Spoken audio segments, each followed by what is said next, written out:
I have seen a lot of discussions recently, like in online spaces, like social media, but also in community building groups. And often these discussions, there's something bugging me about it, and it took me a while to actually figure out what it is. They always felt kind of ending in the same sort of state, and I thought about that, and I realized that often these discussions are not truly discussions.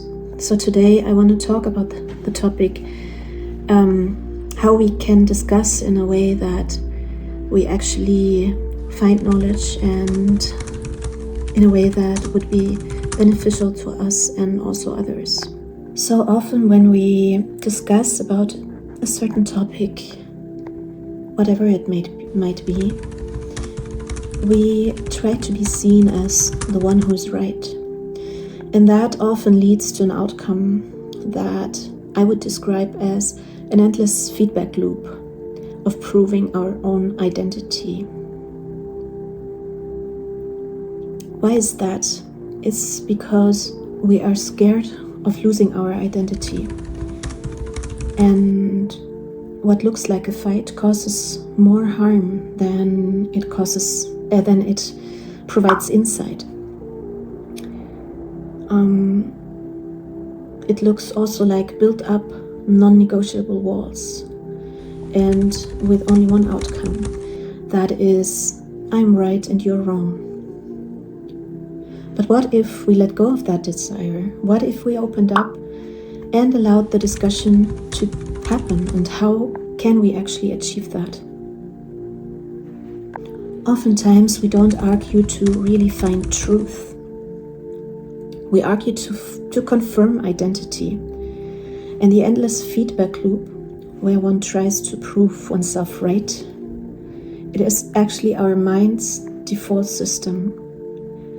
Because often our sense of self is built around narratives that we hold in a way sacred, unconsciously even. For example, I'm rational, I am right about X, Y, Z. And when that narrative is challenged, the brain registers that not as an intellectual event, but as a threat to existence or a threat to survival. And what happens then is that our amygdala, the part in the brain that is responsible also for fear, lights up and cortisol rises. And in that state, we don't hear the other person. We don't hear what the other person is telling us. But we actually only hear an existential enemy. And that is why we build walls. Not out of logic, but out of ontological security. And these walls are non-negotiable. Because to lose an argument feels like we lose a fragment of our selfhood. But what happens if we would actually let go? Then we would actually discover something that is freeing and terrifying. And that is that truth is not a position. As we already know, there's only one truth, and that is Allah subhanahu wa ta'ala. But sometimes that is not present with us in a discussion. And truth is not a possession. We cannot own it. It is rather a living activity that exists between two people and not inside any of us. And with that comes actually a quite beautiful paradox. And that is, if we let go of the need to be right, we actually become more right. And that is not because we win. It is because we include a more. We absorb the other's perspective, we give it space in our world, and we don't treat it like a threat, but rather as a missing piece of a puzzle that we did not know was incomplete, a missing piece of a world that enlarges our own world. So if we actually would stop asking, am I right? And start asking instead, what is emerging between us? The discussion would cease to be a battlefield and instead become a garden, a shared garden in fact. And we would no longer defend our conclusions, we would be planting ideas. And how can we actually achieve that? That is not with a certain technique, but rather with a discipline of humility towards others. We can, before we start speaking, ask, is this thought serving my identity, my image of my own self, or is it serving our understanding? If the former, if the first is the case, then let it pass.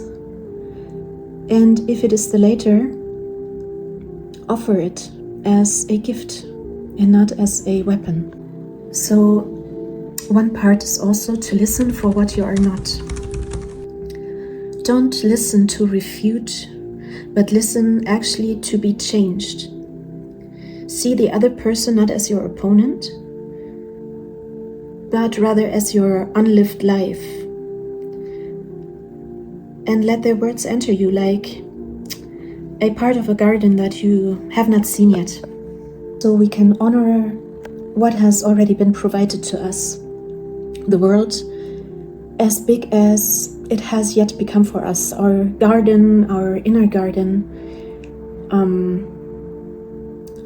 all the parts that we have seen so far. Honor it. You can begin a sentence, for example, with, from what I have seen so far. And that is not a weakness, but it is rather intellectual honesty, let's say. And it leaves the door to another part of the garden open for the other to walk in. And if somebody offers a genuine doubt about your own perspective, that is exactly what you need to grow. So you can see it as a part that growth will come from, but for yourself also. The crack is not a flaw, it is actually the place where light or water enters. And the goal in this art, by coincidence I said art, but it fits. The goal in this art of discussion is not to become one, not to merge into one mind, but rather to dance with each other and to stand one's ground while being humble enough to let the other in. So we do not need to lose our identity. We need to expand it, and until it includes the other. Because the self alone cannot be touched by another. It is not a self, it is a monument, and monuments cannot grow. So let us be growing gardens instead.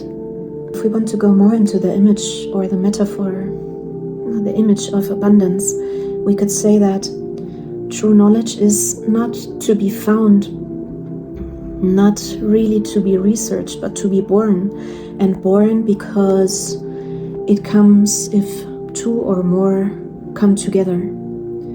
It cannot be born by isolation, or at least in the most cases not. In the most cases it is born of communion. And I truly think that changes a lot of things. If we see these in our everyday lives as a possibility to grow, rather than what we have been taught by schools or systems or culture even, because we have been taught that we need a certain certainty, but that is not true knowledge. That is information, and information without transformation is just clutter.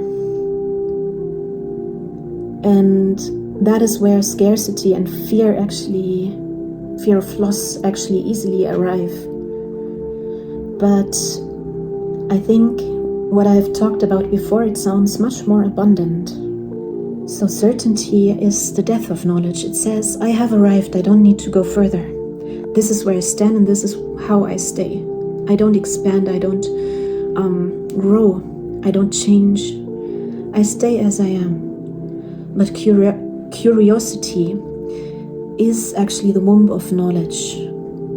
The womb that brings forth new life. It says, I am always arriving.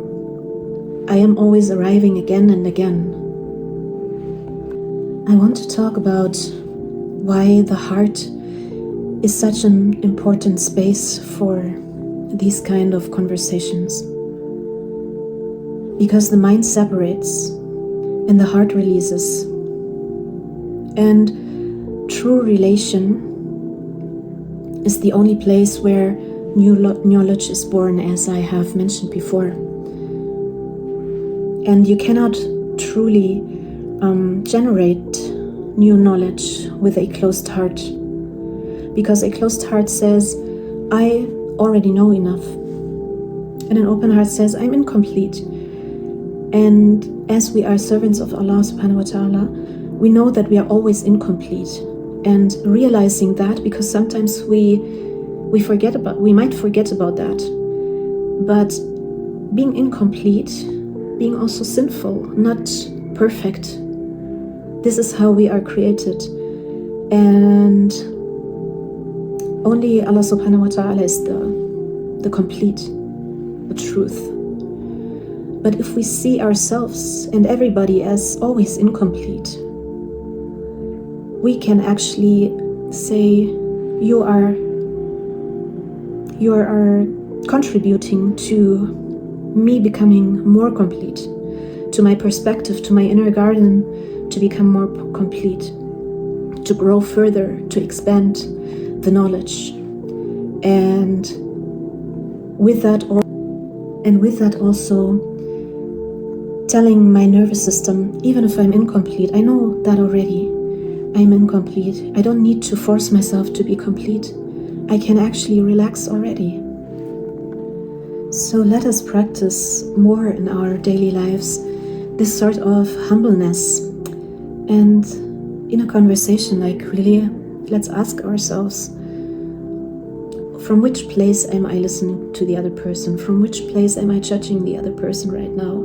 Or can I actually take a step back and open my heart for them, for their garden, for their flowers that they might offer me?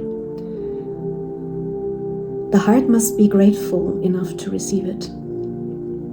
And there's something to be aware of as well. That is, the more you chase knowledge, the more it actually eludes you. But the more you chase connection, the more knowledge actually finds you.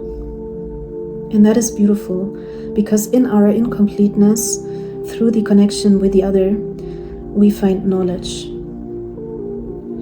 So when you stop seeing the other person as an obstacle of truth and start treating them as a co-participant of or in truth, then that is where something shifts. You then are no longer in a business of defending, but in a gardening together. In a garden where you can discover the wildest flowers, the wildest animals, the most beautiful trees, the soil, whatever. And that to me is how I wish the world to be more. May Allah subhanahu wa ta'ala allow us to be humble enough in our hearts to open them up for gardens of other people that eventually will benefit our own garden as well. May Allah bless you and have a blessed day. And let me know in the comments if that was beneficial for you. And I hope to see you next time, so subscribe to my channel if you can. Sending you much love.